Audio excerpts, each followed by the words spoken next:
Esta película está inspirada en hechos reales y cuenta la historia de un hombre que rompió las barreras de su tiempo para demostrar que el talento y la determinación pueden cambiar el destino de una persona. Hoy te resumo la película El Banquero del año 2020. Una historia basada en hechos reales de la vida. Si te gusta este tipo de historias, suscríbete en el canal y activa la campanita de notificación para que no te pierdas nuestros próximos videos. Ahora comenzamos con la historia en Aquí Resumido Lo Ves.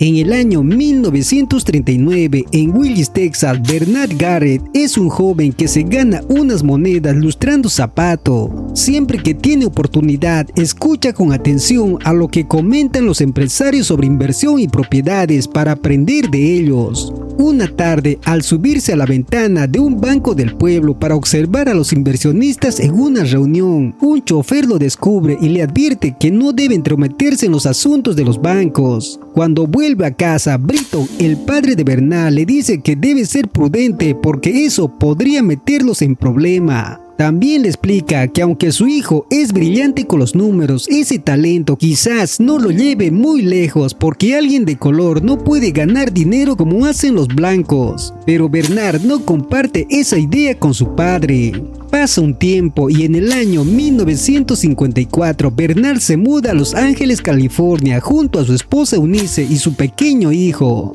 Se queda viviendo en la casa del tío de Eunice llamado Deacon Jackson, quien le propone a Bernard conseguirle una entrevista de trabajo. Sin embargo, Bernard responde que no hará falta porque su plan es comprar y alquilar propiedades. Deacon se ríe de la idea y asegura que no podría vivir de sus ahorros. Además que ningún hombre negro o sea de color es dueño de edificios. Eunice le explica que su esposo logró ahorrar algo de dinero gracias a un negocio que tuvieron en Houston.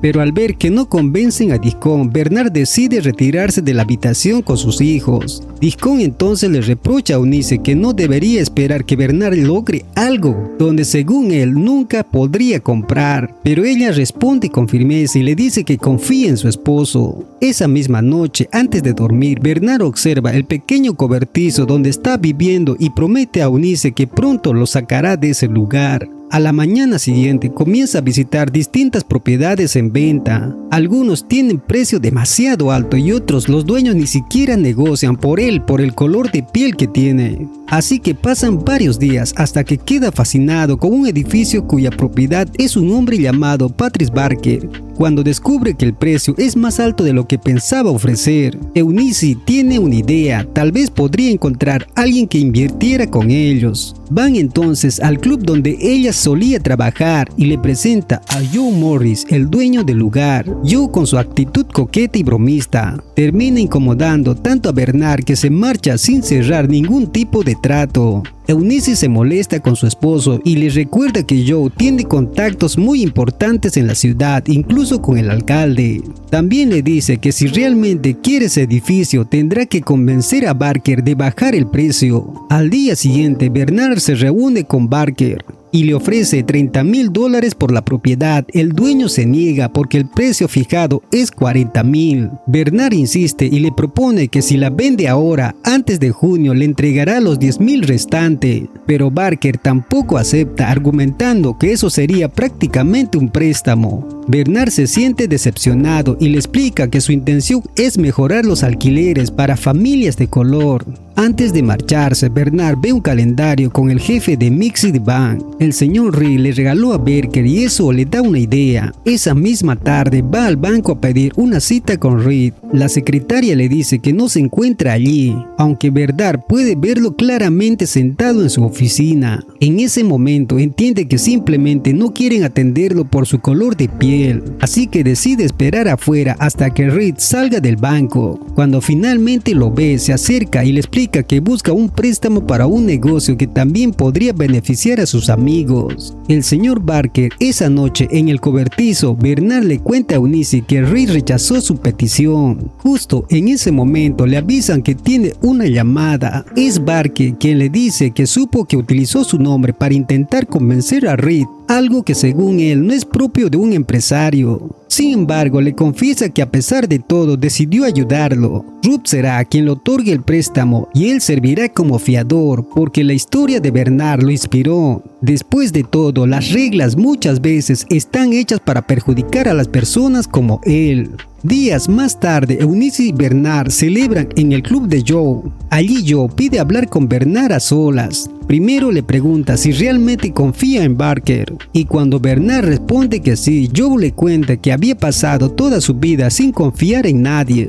Dice que le gusta invertir ayudando a que las personas de color progresen y que ve un gran talento en Bernard. Al día siguiente comienza la remodelación del edificio con la ayuda del primo de Eunice, Tommy, y el mejor amigo de este llamado Max Steiner. Por la tarde, una inquilina, la señora Cooper, le dice a Bernard que no puede estar allí porque ese edificio es para blancos. Cuando descubre que él es el nuevo dueño, se enfurece y llama a la policía. Bernard le muestra las copias del documento de la propiedad para demostrar que todo es legal. Cuando las remodelaciones terminan, Bernard se muda al edificio con su familia. Esto provoca que la señora Cooper se marche y pronto otras familias de color empiezan a alquilar los departamentos. En menos de 3 meses todos los departamentos están ocupados. El éxito impresiona tanto a Barker que le propone asociarse para comprar más propiedades, compartiendo cada inversión al 50%. La única condición es que Bernard usará su talento con los números y los negocios para cerrar los acuerdos por teléfono, mientras que Barker será quien se reúna en persona con los vendedores, evitando así los problemas provocados por el racismo. Con esta nueva alianza comienza a reinvertir en más edificios y casas, incluso en zonas que durante años había sido territorio exclusivo de personas blancas. Luego comienzan a alquilar los departamentos a distintos tipos de personas, sin importar su raza ni su religión. En pocos meses el negocio crece de forma sorprendente, tanto que Bernard logra comprar una casa para su familia, cumpliendo así la promesa que le había hecho a Eunice, su esposa. Una mañana, después de que Barker muere de manera repentina, la viuda y el abogado de la familia se reúnen con Bernard para comunicarle que ella desea comprar su parte del negocio. Aunque Bernard deja claro que no tiene intención de vender, la mujer le ofrece una suma mucho menor al valor real de sus acciones, justificando que no quiere seguir haciendo negocios con alguien como él. Cuando se quedan a solas, Bernard le pide al abogado que presente ante una autoridad legal la voluntad del difunto, ya que el acuerdo era compartir el negocio en partes iguales. Para entonces ya son propietarios de más de una docena de edificios. Bernard piensa buscar a un testigo que respalde su versión y decide hablar con Reed, pero este se niega a recibirlo. Se enfurece Bernard y en ese momento se le ocurre una nueva idea. Decide reunirse con Joe sabiendo que él también posee varias propiedades en la ciudad. Bernard le propone que se asocie para comprar el edificio del banco. De esa forma, el banco no podría negar atención a las personas de color. Así podrían abrir el acceso a créditos para muchos más clientes y luego comprar casas en barrios de blancos a lo que el banco tiene acceso.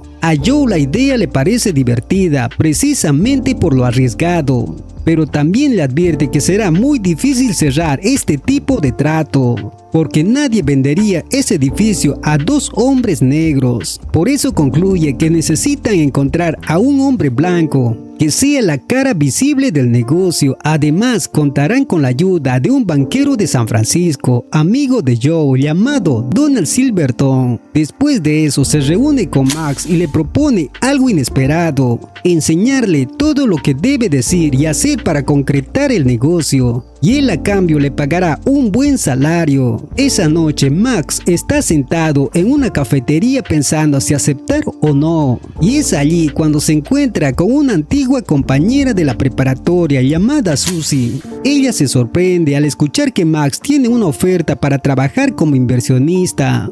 Ese encuentro termina motivando y decide aceptar la propuesta. Desde ese momento Joe lo lleva a jugar golf para enseñarle a comportarse como lo hacen los hombres ricos. Por su parte, Bernard le explica cómo funciona la tasa de capitalización de una propiedad y qué cálculos debe realizar para negociar correctamente. Como Max tiene dificultades con los números, deciden pasar un mes entero practicando antes de intentar comprar el edificio. Le manda hacer trajes a la medida y Eunice se encarga de enseñarle cómo comportarse correctamente en la mesa. Cuando finalmente está listo, Joe se disfraza de chofer para llevarlo a un exclusivo club de golf, donde Max debe encontrarse con Charlie Renald, el cual es el dueño del edificio. Todo sale tal como lo habían planeado. Al día siguiente, Max se reúne con Renald, quien consulta los datos con su contador. Renald explica que el edificio genera un ingreso brutal anual de $272,880 y que la tasa de capitalización es del 10%, sumándole además su margen de ganancia del 25%. En otras palabras, el valor total del inmueble sería de $2,411,100. Como Max todavía le cuesta hacer cálculos rápido, decide memorizar cada dato que Bernabé le enseñó para parecer más convincente frente a Renald. Así puede negociar según lo que le conviene a Joe y a Bernard, fingiendo que está realizando todas las cuentas en su cabeza. La conversación se vuelve cada vez más intensa hasta que Max lo arrincona con dos únicas opciones, obligándolo a elegir sin consultar con su contador. Finalmente logran cerrar el trato por $2,560,000 con una tasa de capitalización del 10.5% y un margen de ganancia del 18%. El logro se celebra junto a Morris y Garrett. Con el paso del tiempo continúa invirtiendo y termina comprando más de 170 propiedades, usando siempre a Max como la cara pública del negocio. Y por el año 1963, Bernard viaja con su familia a Texas para visitar a su padre, el cual se llama Britton. Cuando este se entera de que su hijo incluso ha conocido al vicepresidente de los Estados Unidos, le dice con orgullo que siempre supo que lograría algo grande. Al día siguiente, Bernard y su hijo salen a caminar por el pueblo. El niño pregunta por qué los bebederos están separados según la raza, y Bernard le explica que en Texas la vida funciona de manera muy distinta. En ese momento, al ver el edificio del banco local, toma una decisión. Cuando regresa a Los Ángeles, se reúne con Joe y le cuenta su nuevo plan. Quiere que se asocie para comprar ese banco en Texas. De esa forma podrían cambiar las oportunidades de préstamo para muchas personas de color en la región. Joe no está convencido, le dice que alguno de los dos tendría que mudarse a Texas, que no sabe nada sobre administrar un banco y que aquello suena más a una causa social que a un negocio rentable. Pero Bernard responde que si él no quiere participar, buscará otro socio. Finalmente Joe acepta, recordando que también pensó que el negocio de las propiedades era una locura y terminó siendo un éxito enorme. Entonces viajan a Texas junto con Mac, quien nuevamente utiliza toda la información que Bernabé le proporciona para negociar la compra del 80% del Banco Mylan. Sin embargo, el hijo del dueño, llamado Robert Florence, no queda del todo satisfecho con las condiciones y pregunta por qué su socio Joe y Bernard no están presentes en la reunión. Max esquiva la pregunta con habilidad, asegurando que su presencia no es necesaria. Todo esto es escuchado por Joe, que permanece fuera de la sala disfrazado de chofer. Cuando el padre de Robert finalmente firma el acuerdo, Joe corre a darle la noticia a Bernard. Ahora son los dueños del banco del pueblo donde él nació. Max y Susie, que para ese momento ya se habían casado, se mudan a Texas para empezar esta nueva etapa. Pero poco tiempo después, Susie no se siente feliz con su nueva vida allí. La casa no le agrada y comienza a decir a Max que él debería ser el socio del negocio y no limitarse a trabajar para Joe y Bernard. Mientras tanto, durante las primeras semanas administrando el banco, Max aprueba 19 préstamos para personas de color que quieren mejorar su pequeño negocio, siendo las instrucciones de Bernard y Joe que le daban desde la distancia. Este movimiento llamó la atención de Robert, quien empieza a sospechar, decide vigilar a Max y un día lo sigue hasta la casa de los Garrett. Allí descubre a Joe y Bernard y reacciona con indignación al enterarse de que los verdaderos dueños del banco son hombres de color. afirmando que su padre jamás habría firmado el trato si lo hubiera sabido y que ellos ni siquiera estuvieron presentes en la negociación. Pero Joe respondió con calma diciendo que sí estuvo allí, aunque nadie lo notara, y que su padre conocía perfectamente cada detalle del acuerdo. Antes de marcharse, Robert lanzó una advertencia. El contralor de la moneda del Departamento de Tesoro de los Estados Unidos adelantó la inspección del banco un mes después de enterarse de que están aprobando demasiado préstamos. Para evitar problemas, Max propone comprar el First National Bank of Marlin, un pequeño banco que cuesta $274,000. Su plan es transferir todos los préstamos aprobados a ese banco antes de la inspección. Bernard responde que no tiene esa cantidad en efectivo, pero Max sugiere conseguir el dinero empaquetando préstamos e hipotecas de las propiedades que poseen en el banco. Además, pone una condición: si va a seguir trabajando con ellos, quiere manejar ese banco como dueño. De lo contrario, renunciará y regresará a Los Ángeles. Joe considera que aquello suena a chantaje y cuando habla solas con Bernard, le dice que por ahora la idea del Banco de Texas tendrá que comprar otro banco y confiarlo a un hombre que apenas lleva 3 meses en el negocio bancario. Antes de tomar una decisión, Bernabé visita junto a Tommy cada propiedad relacionada con el banco, revisándolas uno por una. Finalmente acepta las condiciones de Max. Días después, Max da la bienvenida a los empleados a su nuevo banco. Sin embargo, tiene que lidiar con la presencia de Eunice, que trabaja allí limpiando para vigilar de cerca, ya que Joe permanece en Los Ángeles y Bernard sigue ocupado con los negocios del Banco Mylan. Bernard le recomienda a su abogado de confianza para asesorar a Max y se asegura de que firme los préstamos correctos. Pero poco tiempo después, Robert llama a Max para decirle que 5 clientes del banco retiraron su dinero. Tras escuchar rumores de que los verdaderos dueños del banco son afroamericanos. No pasa mucho tiempo antes de que llegue una inspección del Contralor de la Moneda. Bernard le dice a Eunice que todo se vendrá abajo si Max no logra explicar cada uno de los préstamos aprobados. Entonces ella tiene una idea: convencer a Bernard de disfrazarse de conserje y comunicarse con Max mediante señales para ayudarlo durante la inspección. Cuando el inspector sospecha de que algo ocurre, decide cerrar las puertas y quedarse a solas con Max. Comienza a preguntarle por varios préstamos que no cumplen con las reglas. Algunos superan el 10% del capital del banco y otros tienen plazo mayores a 20 años. Desesperado, Max llama a Joe y Bernard para contarles lo que sucede. En medio de la conversación confiesa algo inesperado: nunca contrató al abogado que ellos recomendaron, sino a uno que le sugirió Florence. En ese momento comprenden que todo fue una trampa. El abogado lo había llevado a firmar los préstamos equivocados. Cuando regresan a la reunión, el inspector le informa a Max que tendrá que cancelar esos préstamos y encontrar la forma de que el banco vuelva a ser solvente. De lo contrario, lo perderá. Después de eso, Bernard le dice que ya no puede ayudarlo con esos errores y que necesitan concentrarse en mantener a flote el Banco Mylan. Al día siguiente, Donald llama a Joe que Max utilizó dinero de Mylan para pagar los préstamos del First National Bank of Marlin. Joe y Bernard revisan los registros del banco, pero en ese momento aparecen agentes del Departamento del Tesoro y el FBI. Las autoridades cierran Mylan, congelan todos los depósitos superiores a $10,000 y arrestan a Joe y a Bernard. Más tarde consultan con un abogado, quien les explica que todo fue organizado por un senador racista. El político aprovechó la situación para oponerse a que los bancos utilizaran su dinero para otorgar préstamos a personas de color.